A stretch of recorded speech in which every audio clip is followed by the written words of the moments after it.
Imagina un país donde las montañas cubren más del 90% de su territorio, donde las carreteras serpentean entre cordilleras majestuosas y lagos de color turquesa descansan como joyas ocultas entre las alturas. Un lugar donde la historia se entrelaza con leyendas persas, donde los rostros reflejan siglos de migraciones, imperios caídos y rutas de comercio olvidadas. Estamos hablando de Tayikistán, un país que la mayoría no podría ubicar en el mapa, pero que guarda secretos, maravillas y contrastes tan profundos como las gargantas de sus ríos glaciares. Tayikistán es una nación enclavada en Asia Central, sin salida al mar, rodeada por Afganistán, Uzbekistán, Kirguistán y China. A pesar de su ubicación estratégica, fue uno de los países más aislados del mundo durante la era soviética, y tras su independencia en 1991, cayó en una brutal guerra civil que lo dejó prácticamente en ruinas. Pero Tayikistán no solo sobrevivió, se reinventó. Hoy es un país lleno de contradicciones, un lugar donde la pobreza convive con la hospitalidad más genuina, donde la religión y la tradición chocan con los vientos del cambio moderno. En este país montañoso, la vida gira en torno a la familia, la tierra y la fe. La mayoría de los tayikos son musulmanes sunitas, pero también conservan costumbres zoroastrianas antiguas que han sobrevivido bajo capas de islamización y dominio soviético. En las montañas de Pamir, por ejemplo, hay aldeas donde todavía se saludan con la palabra kusomadi, que proviene del persa antiguo, y celebran el Nowruz, el Año Nuevo persa, con rituales que se remontan a miles de años. La lengua oficial es el tayiko, una variante del persa que conserva más similitudes con el dari de Afganistán que con el farsi de Irán. Pero no es raro encontrar a ancianos que todavía hablan ruso, o incluso lenguas minoritarias que parecen detenidas en el tiempo. En las regiones altas, por ejemplo, se hablan idiomas como el sugni o el waki, que son prácticamente incomprensibles para el resto del país. Estas lenguas no solo son un vehículo de comunicación, son un lazo vital con la identidad de grupos étnicos que han habitado las montañas pamiríes por milenios. Pocos saben que en Tayikistán se encuentra el pico más alto de toda la ex Unión Soviética, el Ismoil Somoni, antes conocido como Pico Comunismo, que alcanza los 7.495 metros de altura. Este coloso de piedra y nieve es considerado sagrado por muchos habitantes locales, y ha sido el sueño, y a veces la tumba de alpinistas que intentan conquistar sus glaciares traicioneros. La cordillera del Pamir, también llamada el techo del mundo, es uno de los lugares más inhóspitos y a la vez fascinantes del planeta. Allí, aldeas remotas viven sin conexión eléctrica, sin carreteras asfaltadas, a varios días a pie del asentamiento más cercano. Sin embargo, la hospitalidad de sus habitantes es legendaria. En estos pueblos, ofrecer pan, té y refugio al viajero no es una cortesía, es una obligación moral. Pero no todo es rusticidad. Tayikistán también ha intentado construir un símbolo de poder moderno. La ciudad de Dushanbe, la capital, es un reflejo de ese intento. Aquí encontrarás el asta de bandera más alta del mundo, durante varios años menos 165 metros de altura, erigida a un costo millonario mientras gran parte del país sigue luchando contra la pobreza. También está el Palacio Nacional, un edificio de mármol y oro construido para impresionar, aunque se mantiene vacío la mayor parte del tiempo. Este tipo de contrastes son comunes. Un presidente que lleva más de 30 años en el poder, grandes monumentos a héroes históricos, y al mismo tiempo escuelas rurales sin calefacción ni libros. Uno de los secretos más sorprendentes de Tayikistán es su conexión con el opio y el narcotráfico. Aunque el país no produce drogas a gran escala, su frontera con Afganistán lo convierte en una ruta clave para el tráfico de heroína hacia Rusia y Europa. Las fuerzas fronterizas están mal equipadas, y en muchas ocasiones, las redes de contrabando tienen más poder que el propio Estado. Hay aldeas donde los jóvenes trabajan como mulas humanas, cargando droga en la oscuridad de la noche a través de pasos montañosos peligrosos. Esta economía paralela ha generado una red de corrupción que alcanza incluso a sectores del gobierno. Sin embargo, Tayikistán también es un país de resiliencia. A pesar de la pobreza, la gente vive con dignidad. Las bodas duran días y son celebraciones masivas. Las mujeres visten trajes bordados a mano y usan joyas heredadas durante generaciones.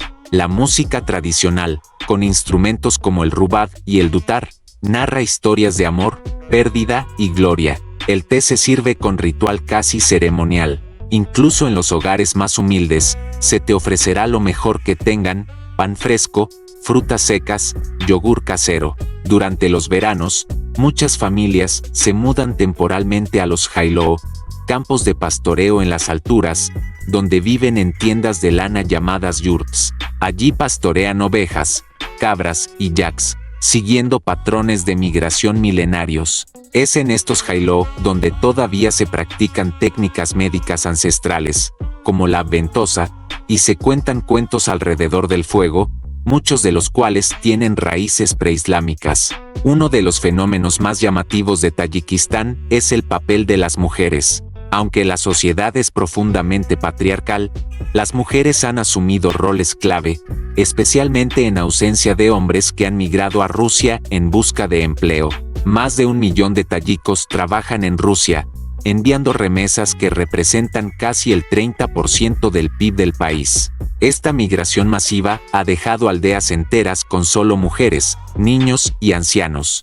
Muchas mujeres se ven obligadas a ser cabeza de hogar, agricultoras, cuidadoras y proveedoras al mismo tiempo. Pero también han surgido movimientos feministas, discretos pero firmes. Hay organizaciones que luchan contra el matrimonio infantil, la violencia doméstica y la poligamia no consensuada, que aún persiste en ciertas regiones. A pesar de las presiones culturales y religiosas, cada vez más mujeres están accediendo a la educación superior, y algunas incluso han llegado al Parlamento. Y si hablamos de lo inesperado, debemos mencionar el lago Iskanderkul. Según la leyenda, Alejandro Magno pasó por allí, y su caballo, Bucéfalo, se ahogó en sus aguas. Hoy, este lago de color esmeralda es uno de los destinos turísticos más impactantes del país. Sus aguas reflejan las montañas como un espejo, y su tranquilidad esconde una poderosa corriente subterránea. Se dice que es un lago que no tiene fondo, o al menos no uno que haya sido completamente explorado. También están las ruinas de Penjikent, una antigua ciudad sogdiana donde se han encontrado frescos que datan del siglo V, mostrando escenas mitológicas y vida cotidiana. Este sitio arqueológico es una ventana directa a una civilización que desapareció, pero cuyas huellas se conservan en las palabras, los rituales y los tejidos de la gente local. En Tayikistán, el pasado es omnipresente. Está en la música, en las recetas, en los refranes populares, pero también en las tensiones que arrastra. Aún hay heridas abiertas por la guerra civil de los años 90. Muchos jóvenes nacieron después del conflicto, pero crecen en una sociedad marcada por la desconfianza, el control estatal y una economía débil. Internet es monitoreado, los medios de comunicación están fuertemente censurados, y, sin embargo, en las redes sociales clandestinas florecen artistas, poetas y activistas que sueñan con un Tayikistán diferente. La espiritualidad también ocupa un lugar central. En las montañas, hay santuarios donde los peregrinos atan cintas a los árboles y colocan piedras sobre otras piedras como ofrenda. Algunos creen que estas prácticas provienen de una fusión entre el Islam sufí y creencias anteriores, como el animismo y el zoroastrismo. Las mezquitas son lugares no solo de oración, sino de reunión comunitaria, de transmisión oral, de protección social. Uno de los aspectos menos conocidos de Tayikistán es su riqueza en recursos naturales. Posee grandes reservas de oro, plata y uranio, además de una capacidad hidroeléctrica inmensa. La represa de Nurek, por ejemplo, fue una de las más altas del mundo durante décadas. Hoy, el país construye la represa de Rogun, que pretende convertirse en la mayor represa hidroeléctrica del planeta. Pero este ambicioso proyecto ha generado tensiones con Uzbekistán, que teme por el flujo del agua hacia sus tierras agrícolas. Los conflictos por el agua son una bomba de tiempo en Asia Central. En Tayikistán, el agua es abundante en las alturas, pero mal distribuida en las zonas bajas. En verano, muchas regiones sufren escasez, y el riego sigue dependiendo de canales soviéticos que se desmoronan. La agricultura, que da trabajo a más del 60% de la población, sigue siendo rudimentaria, y está amenazada por el cambio climático. Las sequías se han vuelto más frecuentes, las lluvias, más erráticas, y los glaciares de las montañas del Pamir están retrocediendo a un ritmo alarmante. A pesar de todo esto, hay una fuerza invisible que mantiene unido a Tayikistán, la esperanza. Esperanza de que algún día los jóvenes no tengan que emigrar para sobrevivir. Esperanza de que las niñas puedan estudiar sin miedo. Esperanza de que las riquezas del país beneficien a todos, y no solo a una élite. Esperanza de que su cultura milenaria no sea borrada por la globalización. Y mientras tanto, el viajero que recorra sus caminos tortuosos, que cruce sus ríos helados, que comparta una taza de té en una yurt a 3000 metros de altura, descubrirá algo que no está en las estadísticas ni en los mapas: la calidez humana, el orgullo silencioso, y la belleza indómita de un país que, aunque pequeño y olvidado, tiene una historia que grita desde las montañas más altas del mundo.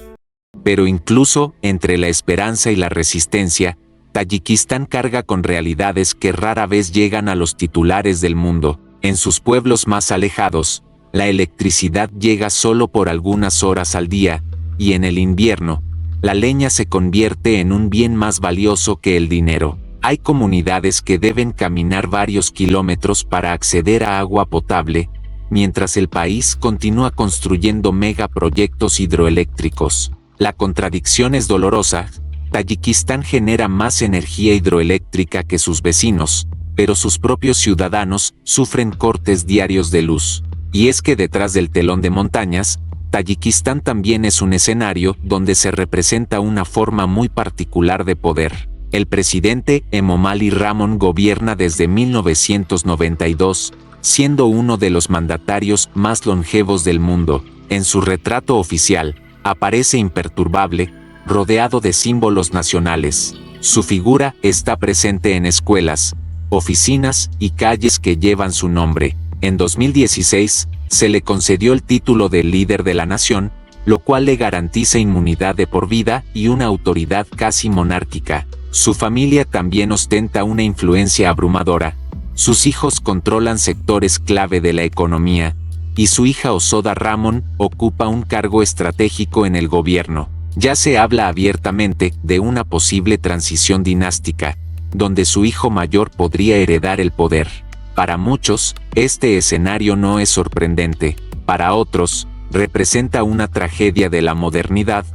Un pueblo que luchó por su libertad, atrapado ahora en una red de nepotismo e inmovilismo. A pesar de la propaganda oficial que muestra un país unido y en ascenso, la realidad sobre el terreno es más compleja. Hay tensiones étnicas ocultas, como las que existen entre los tayikos y las comunidades uzbecas o kirguisas en zonas fronterizas. Los choques entre Tayikistán y Kirguistán han escalado en los últimos años, sobre todo en torno a la región de Batken, donde disputas por tierra y agua han derivado en enfrentamientos armados. Civiles han muerto, casas han sido incendiadas, y aunque se firman treguas, la desconfianza permanece. Tampoco se puede hablar de Tayikistán sin mencionar su papel dentro del Islam postsoviético. Durante la época comunista, la religión fue perseguida, sus líderes encarcelados y las prácticas reprimidas. Sin embargo, tras la independencia,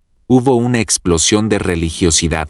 Mezquitas fueron construidas en masa, y muchos jóvenes buscaron estudios islámicos en el extranjero, especialmente en Pakistán, Irán y Arabia Saudita. Pero esto alarmó al gobierno, que temía la radicalización. En respuesta, impuso restricciones drásticas. Los menores de edad no pueden entrar a mezquitas, está prohibido llevar barba larga sin autorización policial, y las mujeres que usan hijab son hostigadas en espacios públicos. En un país de mayoría musulmana, el control del Islam ha tomado formas autoritarias, en un intento por mantener el poder y evitar cualquier alternativa ideológica. Paradójicamente, Esto ha empujado a algunos hacia formas clandestinas de religiosidad, donde la espiritualidad se vive en la intimidad, lejos de los ojos del Estado. Pero no todo es represión, también hay resiliencia cultural. En Tayikistán se organizan festivales de poesía dedicados a Rudaki y Ferdowsi, grandes bardos del mundo persa. En las plazas, grupos de ancianos juegan al backgammon y al ajedrez mientras comentan las noticias con un tono mezcla de ironía y sabiduría milenaria. Las mujeres tejen alfombras cuyos patrones guardan secretos ancestrales, y los cuentos populares todavía enseñan a los niños sobre el valor, el destino y el amor imposible. La música tayika es una sinfonía de cuerdas, lamentos y versos largos. Uno de los géneros más característicos es el shashmakum, declarado Patrimonio Cultural Inmaterial de la Humanidad por la UNESCO. Este estilo, que proviene de las cortes de Bujará, combina influencias sufíes, persas y locales en melodías hipnóticas que pueden durar horas. Escuchar una interpretación en vivo es una experiencia casi espiritual.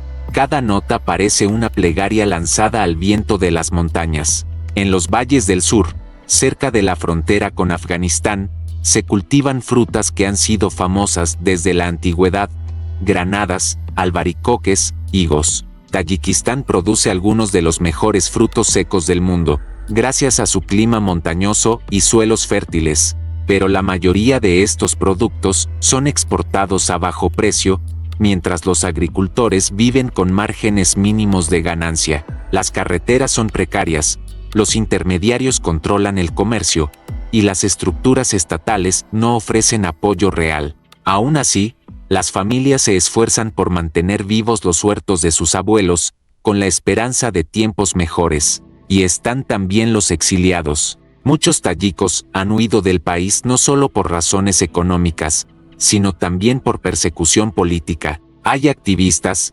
periodistas y defensores de derechos humanos que ahora viven en Berlín, Praga o Estambul, denunciando desde el extranjero las injusticias del régimen. Algunos han sido perseguidos más allá de las fronteras.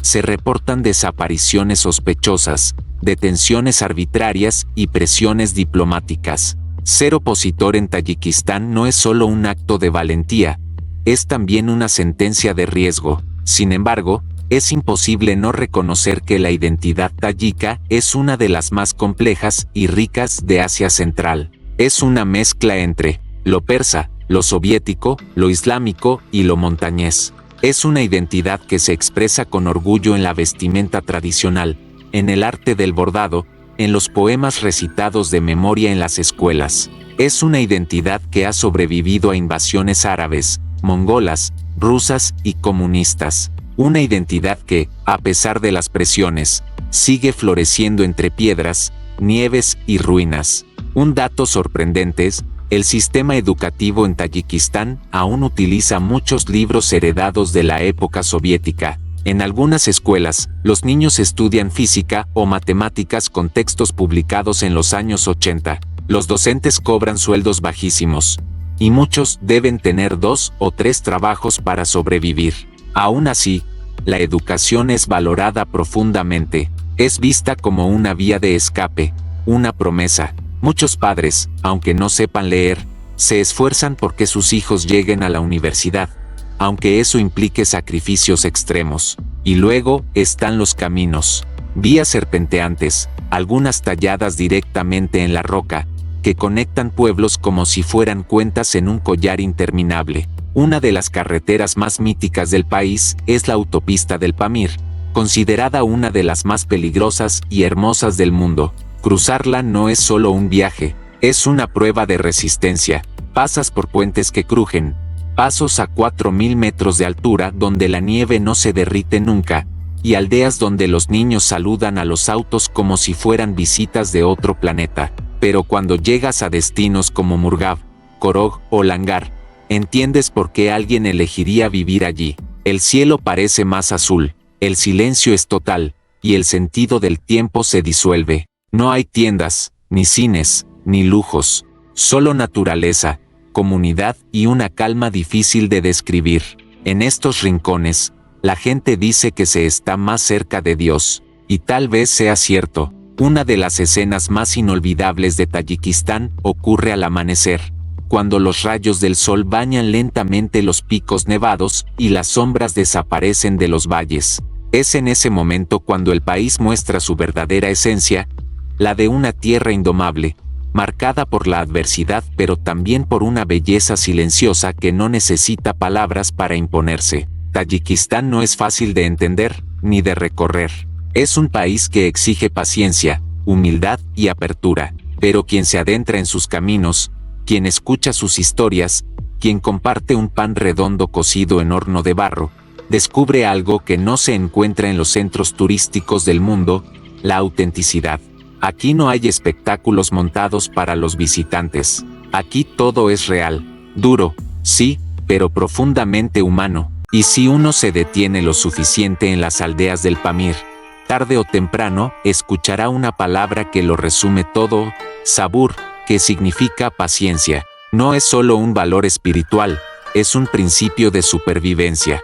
En una tierra donde el invierno puede durar 8 meses, donde los caminos se cierran por avalanchas y donde el pan escasea en febrero, la paciencia se convierte en una forma de sabiduría ancestral. Aquí, la gente no se impacienta por el futuro, lo espera. No se desespera por lo que no tiene, agradece lo que hay. Y cada taza de té compartida es una victoria contra el olvido. En algunos pueblos del Gorno-Badakhshan, la música aún se toca con instrumentos tradicionales como el rubad y el setar pamirí, cuyas melodías tienen una cadencia lenta, casi meditativa. Son sonidos que no necesitan traducción. Al escuchar estas composiciones, uno puede sentir el viento frío que baja de las montañas, los pasos de un viajero que regresa después de meses, el crujir de la nieve bajo los pies de una madre que lleva leña al hogar. Es arte nacido de la soledad, pero también de la resistencia. Y qué decir de la cocina tayika, aunque modesta, es profundamente reconfortante. El plov, arroz frito con zanahoria, cebolla y cordero, es casi un símbolo nacional. Se cocina en grandes calderos, y se sirve en celebraciones, funerales, bodas y reuniones familiares. Pero también están los sambusa, empanadas rellenas, el kurut, bolas secas de yogur ácido, el agman, una sopa de fideos que revela la influencia uigur, y los panes redondos con dibujos florales hechos con sellos de madera. No hay banquete sin pan, y tampoco hay hogar sin té. El té verde, por cierto, es más que una bebida, es una ceremonia. Se sirve antes de la comida, después, y también entre comidas. Se ofrece a los huéspedes como primer gesto de bienvenida. Negarse a una taza de té puede considerarse grosero, pero aceptarla es entrar simbólicamente en la intimidad del otro. Y en un país donde la vida es dura, compartir el té es también compartir el alma. Más allá del terreno físico, Tayikistán también es montañoso en su estructura social. Hay jerarquías invisibles, redes de parentesco que lo gobiernan todo. En los pueblos, las decisiones se toman en comunidad, pero con un respeto profundo por los ancianos. Son ellos quienes guardan la memoria, quienes recuerdan cómo eran las estaciones antes del cambio climático, cómo se sobrevivía sin máquinas, cómo se arreglaban las disputas con palabras, y no con armas. En muchas regiones, especialmente en el Valle de Rast, aún se celebra el Navruz, el Año Nuevo persa, con una intensidad especial. Durante esta festividad, que marca el equinoccio de primavera, se limpian las casas, se estrenan ropas, se cocinan dulces como el sumalak, una crema espesa hecha a base de trigo germinado. Las familias se visitan, los niños corren por los patios, y las canciones antiguas se escuchan en la radio estatal. Es el momento en que Tayikistán se reconcilia con su pasado zoroástrico, mucho antes del Islam, del comunismo y de la guerra, y aún quedan huellas de esas épocas lejanas. En las ruinas de Penjikent, un antiguo asentamiento sogdiano, se pueden ver frescos que representan dioses, comerciantes y guerreros de un mundo desaparecido. Estas ruinas, a orillas del Serapsan, revelan que Tayikistán alguna vez fue una bisagra cultural entre China, Persia y la India. Un lugar de paso, sí, pero también de creación. Un lugar donde la seda, las ideas y los mitos circulaban sin necesidad de pasaporte. Hoy, sin embargo, la mayoría de los tayikos necesita visa para casi todo. Las fronteras son muros, no puentes. Para muchos jóvenes, la única salida es Moscú.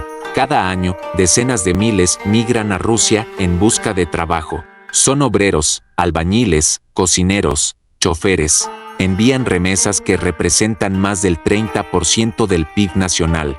Sin ellos, muchas familias no podrían sobrevivir. Pero su vida en el extranjero no es fácil, enfrentan racismo, explotación laboral y una constante amenaza de deportación. Aún así, muchos prefieren eso al desempleo crónico de sus pueblos. En Tayikistán, el mercado laboral es limitado, y buena parte está controlado por el Estado o por empresarios ligados al poder. La corrupción es endémica. Para conseguir un puesto en una universidad pública, muchos deben pagar sobornos.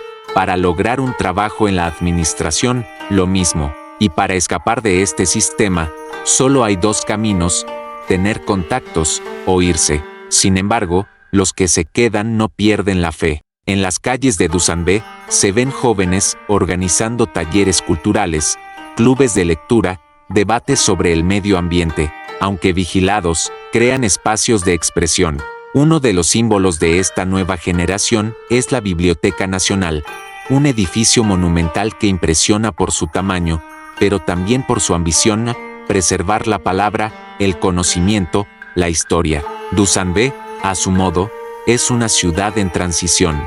Tiene cafés modernos, esculturas soviéticas, mercados de frutas, tranvías oxidados y avenidas con nombres nostálgicos. Es una capital que quiere ser moderna, pero sin olvidar sus raíces. Hay contrastes, hoteles de lujo frente a barrios donde el agua llega cada 3 días.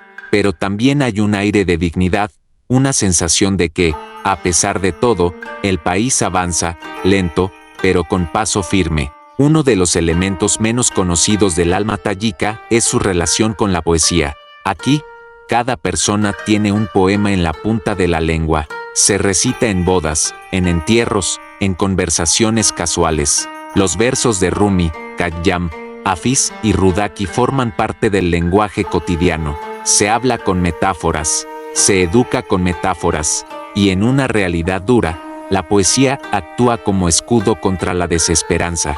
No es solo arte, es refugio. En algunos lugares, los cuentos populares aún sirven como brújula moral. Historias de zorros astutos, de mulás ingenuos, de hombres que aprenden a hablar con los ríos o de mujeres que convierten el dolor en sabiduría. Son cuentos transmitidos oralmente, que cambian de forma con el tiempo, pero no pierden su esencia. Porque en Tayikistán, contar historias es también una forma de resistir el olvido. Y es que este país, pese a su pequeñez geográfica, contiene dentro de sí un universo, no solo en su geografía quebrada, sino en su alma colectiva. Un país que fue obligado a elegir entre Oriente y Occidente, entre fe y progreso, entre pasado y futuro, pero que hoy, con toda su contradicción, se rehúsa a morir culturalmente. La juventud actual crece entre los ecos del pasado soviético y los impulsos de una identidad tayika propia. Dominan las redes sociales, sueñan con estudiar en el extranjero, y a la vez respetan a sus abuelos con una reverencia que en otros lugares del mundo ya se ha perdido. Algunos quieren ser médicos, otros poetas, otros simplemente vivir en paz. Y todos llevan en sí el peso de la historia y la promesa de un renacimiento. Quizás Tayikistán nunca sea un país protagonista en el escenario global. Quizás su nombre no aparezca en los rankings de innovación, ni sea sede de grandes eventos. Pero tal vez no necesite eso. Tal vez su importancia no esté en su poder, sino en su capacidad de enseñar algo al mundo, que se puede vivir con poco, soñar con mucho y seguir siendo fiel a uno mismo en medio de la tormenta. Y al final, cuando cae la noche sobre las montañas y las luces de las casas brillan como constelaciones tímidas, uno entiende que Tayikistán no necesita gritar para existir, basta con escucharlo en silencio. ¿Y tú, te atreverías a vivir en un país donde las montañas no solo marcan el paisaje, sino también el destino de su gente? Donde el té se convierte en símbolo de hospitalidad, La poesía es parte de la conversación diaria y la paciencia es una filosofía de vida. Si esto te sorprendió, espera a ver lo que pasa en Kirguistán, un lugar donde los caballos aún son parte del alma nacional, las yurtas decoradas con arte ancestral siguen viajando por las estepas, y las leyendas antiguas aún guían los pasos del presente. ¿Te gustaría que lo cuente en el próximo video?